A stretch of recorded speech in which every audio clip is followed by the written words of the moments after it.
Hello everyone. Today I am going to show you how to fix an iPhone that has been completely disabled because wrong passcode has been entered more than 10 times, or maybe your kids played with your iPhone and entered the wrong passcode several times, and now you sit there with a locked phone. If you have already tried resetting your iPhone with iTunes and got error messages like these ones,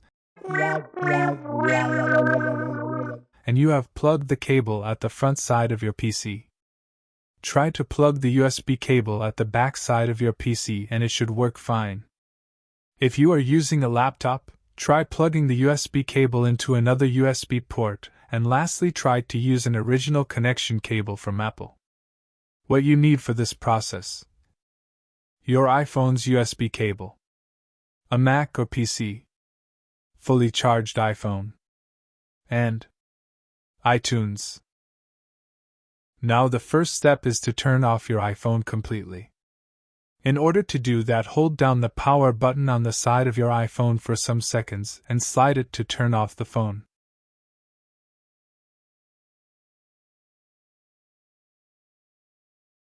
Next, you would want to install iTunes on your PC and start it. Now we have to put the iPhone into recovery mode.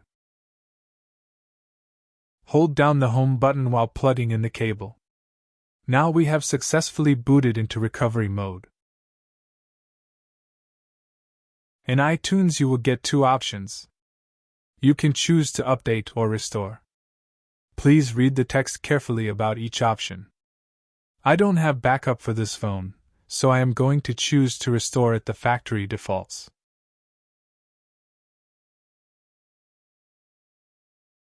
The restore or update process will start now. After the update is finished, you will be welcome to set up your iPhone.